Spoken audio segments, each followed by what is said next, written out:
Hello friends, welcome back.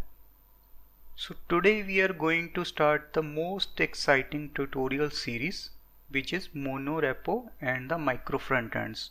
In this series we are going to learn about what is micro-frontends, what the available approaches we have to implement this micro-frontends, and what is Monorepo, and last we will create Monorepo with micro-frontend using the React.js in step-by-step way, and I will teach you how you can create your own applications using the micro frontends.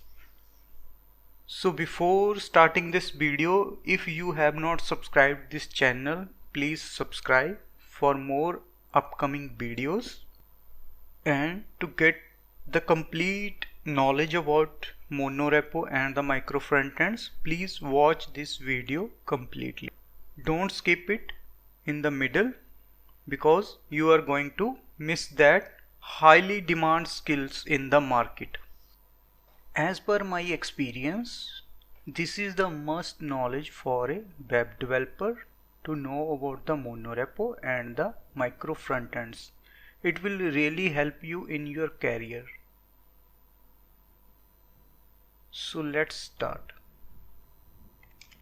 What is micro frontends?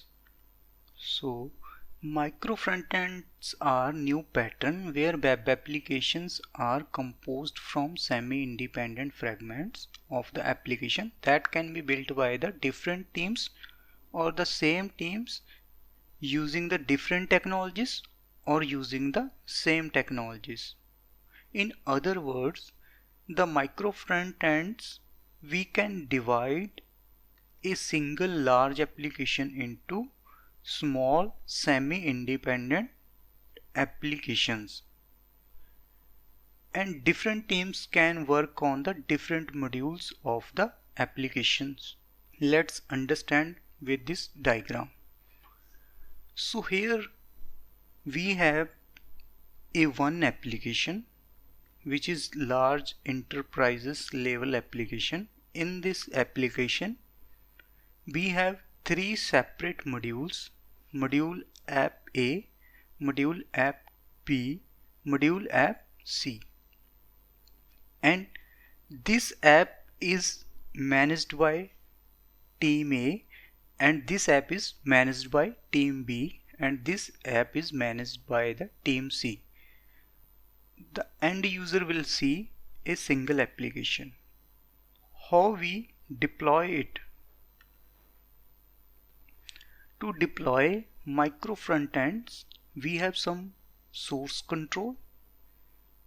In previous example, team A, team B, and team C, they will build their code using the CI/CD pipeline, and they will inject this code into the production level using the different approaches which we are going to discuss in upcoming videos.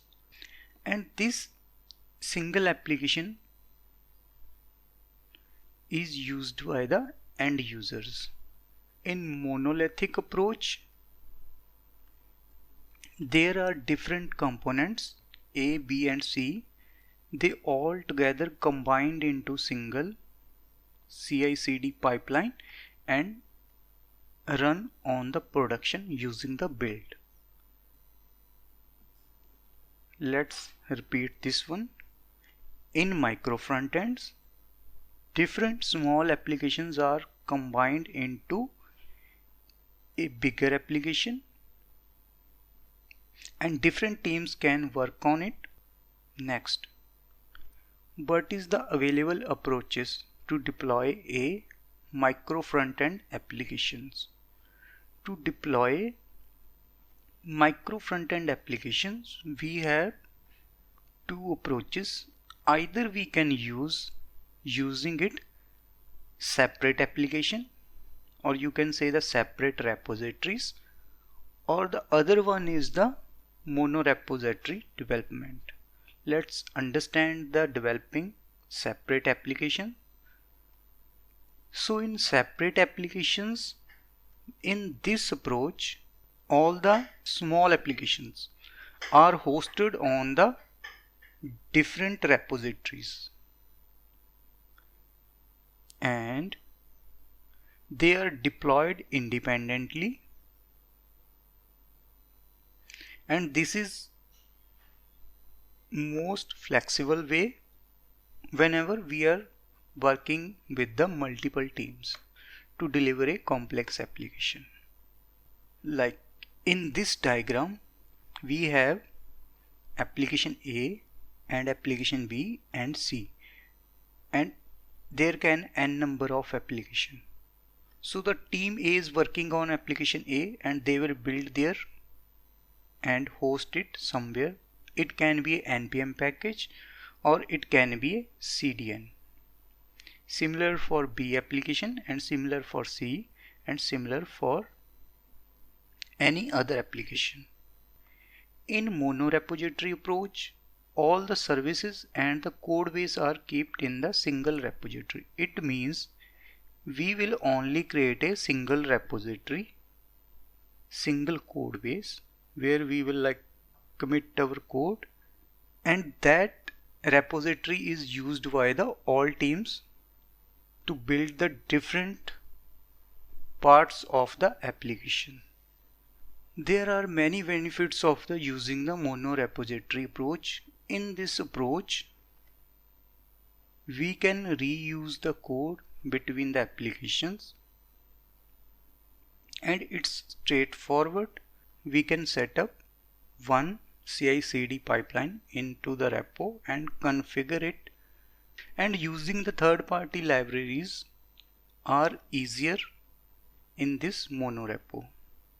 In this diagram, we have single repo where all the applications are hosted inside the single repo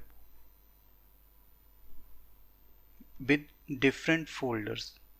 In market, there are different type of tool sets available which we can use to build this monorepo, and in our code we are going to use yarn workspaces, and this is how it generates the output from the single repo. So that's it for this basic concept. In next video we will create this micro frontends application using the monorepo approach. So thanks for watching this video. If you have any comments or suggestions, then please let me know in the comment section. Don't forget to like, subscribe and share this channel.